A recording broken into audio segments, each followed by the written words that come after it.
Sir, CR Mahesh Rahul മാങ്കൂട്ടത്തിനെ സന്ദർശിച്ചു.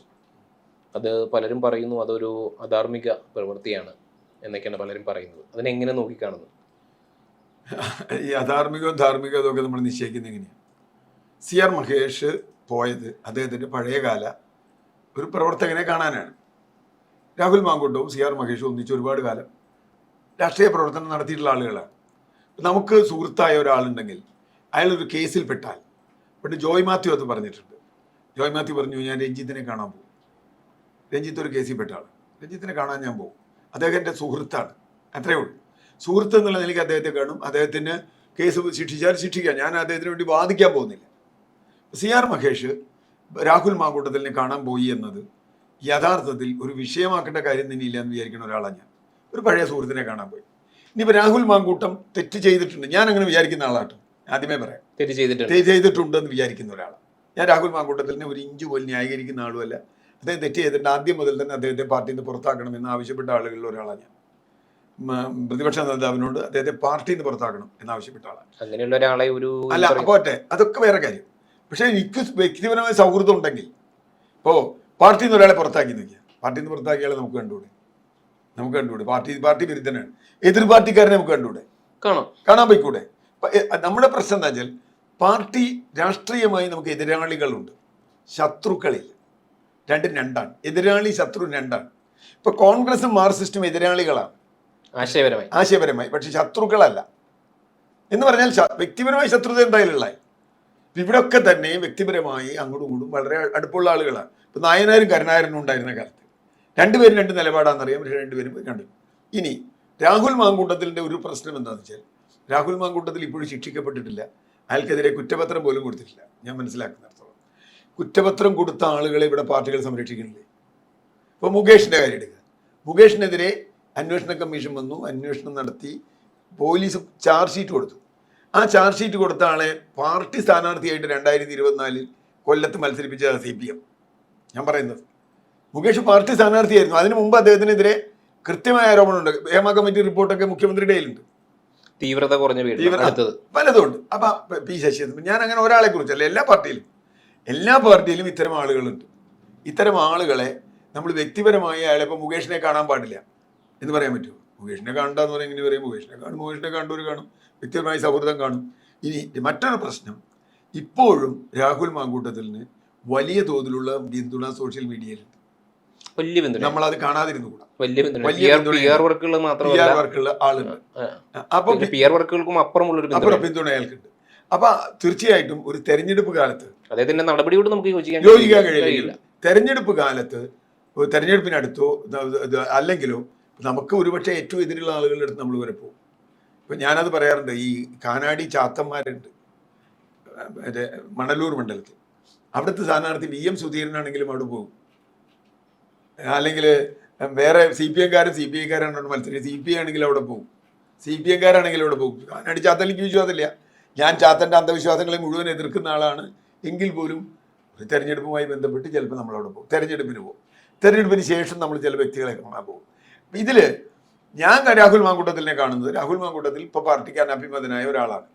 പക്ഷെ അയാളുടെ ഒരു ഗുണം എന്താ വെച്ചാൽ, ഞാൻ കണ്ടത് ഇത്ര അനഭിമതനായിട്ടും ഇപ്പോഴും അയാൾ പാർട്ടിക്ക് വേണ്ടി അതിശക്തമായി നിലപാടെടുക്കുന്നു എന്നുള്ളതാണ്. കോൺഗ്രസിന് വേണമെങ്കിൽ എന്നെ പുറത്താക്കാം, എനിക്ക് കോൺഗ്രസിനെ പുറത്താക്കാൻ കഴിയില്ല. അപ്പോൾ തീർച്ചയായിട്ടും അയാൾക്കെതിരെയുള്ള കേസ് വരട്ടെ, അയാൾക്കെതിരെയുള്ള കേസിൽ നടപടി വരട്ടെ, അയാളെ ശിക്ഷിക്കട്ടെ, ആ പരാതി എത്ര പോകുമെന്ന് അറിയട്ടെ. അത് നിയമപരമായൊരു വിഷയമാണ്. അയാളുടെ സ്വഭാവത്തിലൂടെ നമുക്ക് യോജിപ്പുണ്ടാവും. അപ്പോൾ എനിക്കറിയില്ലേ മഹേഷിന് അയാളുടെ സ്വഭാവത്തെക്കുറിച്ചുള്ള നിലപാടെന്താ. ഞാൻ അയാളുടെ സ്വഭാവത്തെക്കുറിച്ച് ഞാൻ അറിഞ്ഞിടത്തോളം എനിക്ക് അയാളോട് യോജിപ്പില്ല. ഞാൻ എനിക്ക് കാണാൻ പോകേണ്ട കാര്യമില്ല, എൻ്റെ സുഹൃത്തുമല്ല, പരിചയം ഉണ്ടെന്നല്ലാതെ എനിക്ക് എൻ്റെ സുഹൃത്തല്ല. പക്ഷേ എൻ്റെ സുഹൃത്താണ് ഒരാളെങ്കിൽ അയാൾക്കെതിരെ ഒരു ആരോപണം വന്നാലും അയാൾക്കെതിരെ ഒരു കേസ് വന്നാലും ഞാൻ അയാളുടെ അടുത്ത് പോകും. ഇപ്പോൾ ഈ കൊലപാതക കേസിൽ ശിക്ഷിക്കപ്പെട്ട ആളുകൾക്ക് സ്വീകരണം കൊടുക്കണില്ലേ ഇവിടെ? ശിക്ഷിക്കപ്പെട്ട ആളുകളോ അല്ലെങ്കിൽ പ്രതികളാക്കപ്പെട്ട ആളുകൾ കുറ്റപത്രം കൊടുത്ത് ജാമ്യത്തിന് ഇറങ്ങുമ്പോഴോ പരോളിന് ഇറങ്ങുമ്പോഴോ അവരെ സ്വീകരിക്കുന്നില്ലേ? നമുക്ക് അതിലൊരു തെറ്റും കാണാനില്ല. ഈ വിഷയം മാത്രമല്ലോ, ശിക്ഷിക്കപ്പെട്ട ആളുകൾക്ക് പരോള് കൊടുക്കുന്നില്ലേ? എത്രയോ പരോള് കൊടുക്കുന്നുണ്ട്. TB വധക്കേസിലെ ആളുകൾ ജയിലിൽ കിടന്നേക്കാൾ കൂടുതൽ പരോള് പുറത്തു വന്നിട്ടില്ലേ? TB വധക്കേസിൽ അവർ കുറ്റം ചെയ്തതാണ് എന്ന് കോടതി 1 അല്ല 2 കോടതിയുടെ വിധിയുണ്ട്, ഹൈക്കോടതി വരെ വിധിയുണ്ട്. എന്നിട്ടും അവരെ പാർട്ടിക്കാരെല്ലാം അവരുടെ കല്യാണത്തിന് പോകുന്നു. അപ്പോൾ അതൊന്നും കുഴപ്പമില്ല. ഞാൻ പറഞ്ഞ ആ അർത്ഥത്തിൽ ചിന്തിക്കേണ്ട കാര്യമില്ല. വ്യക്തിപരമായി രണ്ടുപേർക്ക് തമ്മിൽ അടുപ്പമുണ്ടാവാം, ഒരു പാർട്ടിക്കാരുണ്ടാവാം. ഇപ്പോൾ BP ദിവ്യയെ സംബന്ധിച്ച് അതുപോലെയുള്ള നിരവധി ആളുകൾ. അത് മാത്രമല്ല, പഞ്ചായത്ത് ഇലക്ഷന് മുന്നേ ചർച്ചയാക്കിയിട്ട് വലിയൊരു അവിടെയാണ് എൻ്റെ മൂന്നാമത്തെ പോയിന്റ്. എന്താണ് ഇപ്പോൾ രാഹുൽ മാങ്കൂട്ടത്തിൽ വിഷയം കേരള രാഷ്ട്രീയത്തിൽ എന്തെങ്കിലും ഇമ്പാക്റ്റ് ഉണ്ടാക്കിയില്ല എന്ന് വിശ്വസിക്കുന്ന ഒരാളാണ് ഞാൻ. അതിനൊരു കാരണം കോൺഗ്രസ് കൃത്യമായി നടപടി എടുത്തു എന്നുള്ളതുണ്ട്. കോൺഗ്രസിൻ്റെ തലേന്ന് അത് പോയി, അത് സ്വാഭാവികം, അത് ഏത് പാർട്ടി അങ്ങനെ ചെയ്യും. പക്ഷേ ഇപ്പോൾ നിങ്ങളൊരു കാര്യം ഓർക്കുക, കഴിഞ്ഞ തദ്ദേശ തെരഞ്ഞെടുപ്പിന് മുമ്പുള്ള ഒരാഴ്ചയിലത്തെ നമ്മുടെ TV ചാനലുകളിലെ പ്രോഗ്രാം എടുക്കുക. പ്രചരണത്തിൻ്റെ അവസാനത്തെ ദിവസം വരുന്നത് വരെ ഒരാഴ്ച, ഏതാണ്ട് 6-7 ദിവസം കംപ്ലീറ്റ് ആയിട്ട് എല്ലാ ചാനലുകളും, ഞാൻ പറയാം പാർട്ടി ചാനലുകൾ അല്ല പറഞ്ഞു, എല്ലാ ചാനലുകളും, കേരളത്തിലെ മുഖ്യധാരാ ചാനലുകൾ മുഴുവൻ അവരുടെ ഇതെടുത്താൽ മതി, നിങ്ങൾ യൂട്യൂബ് നോക്കിയാൽ മതി. രാഹുൽ മാങ്കൂട്ടം അല്ലാതെ ലോകത്തിൽ ഒരു വിഷയം ഉണ്ടായിട്ടില്ല. ഇവിടെ തെരഞ്ഞെടുപ്പ് നടക്കുന്നുണ്ടെന്നോ അല്ലെങ്കിൽ സ്ഥാനാർത്ഥികൾ ഉണ്ടെന്നോ നോമിനേഷൻ കൊടുക്കുന്നുണ്ടെന്നോ കോർപ്പറേഷനോ പഞ്ചായത്തോ ഒന്നും നമ്മുടെ ചർച്ചകളിൽ വരുന്നില്ല. രാവിലെ ചാനൽ തുറന്നാൽ ഉടനെ രാഹുൽ മാങ്കൂട്ടത്തിൽ കുരുക്ക എന്നൊരു കൂട്ടർ പറയും, രാഹുൽ മാങ്കൂട്ടത്തിൽ നിന്ന് അറസ്റ്റ് ചെയ്യുന്നു പറയും, അയാൾ ഇതാ പാലക്കാട് ഒന്ന് ചായ കുടിച്ചു എന്ന് പറയും, അയാൾ MLA ഹോസ്റ്റലിൽ പോയി എന്ന് പറയും, അയാൾക്കെതിരെ BJP-കാർ പ്രകടനം നടത്തി, അയാൾക്കെതിരെ DYFI-കാർ പ്രകടനം നടത്തി, ഒളിവിലാണെന്ന് പറയും. ഇതൊക്കെ ഇത് വളരെ എന്താ പറയുക സംഭ്രമജനകമായ എന്ന് നമ്മൾ പറയില്ലേ, ഒരു ക്രൈം ത്രില്ലറിന്റെ സ്വഭാവത്തോടെ 6 ദിവസം കേരളത്തിലെ ചാനലുകൾ ഓടിച്ചു. അങ്ങനെ ഒരു ചാനൽ ഓടിച്ചാൽ ബാക്കിയുള്ളവർക്ക് ഓടിക്കാതിരിക്കാൻ പറ്റില്ല. അതുകൊണ്ട് ബാക്കിയുള്ളവർ അതിന്റെ പിന്നാലെ ഓടി. അവസാനം എന്ത് സംഭവിച്ചു? ആ ഇലക്ഷനിൽ പാലക്കാട് പോലും രാഹുൽ മാങ്കൂട്ടം വിഷയം എന്തെങ്കിലും ഇമ്പാക്ട് ഉണ്ടാക്കിയില്ല എന്ന് മാത്രമല്ല, BJP-യുടെ വോട്ട് കുറഞ്ഞു, UDF-ന്റെ വോട്ട് കൂടി, മറ്റേ CPM-ന് വലിയ കാര്യം മെച്ചമൊന്നും ഉണ്ടായില്ല. പാലക്കാട് മുനിസിപ്പാലിറ്റി ഇല്ല, പുറത്തുമില്ല. പാലക്കാട് MLA ആണ് രാഹുൽ മാങ്കൂട്ടത്തിൽ നിന്ന് ആലോചിക്കുന്നത്.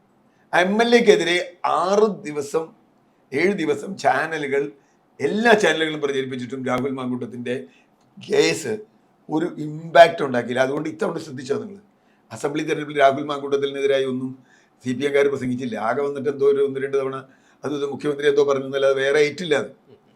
അതെന്താ കാരണം?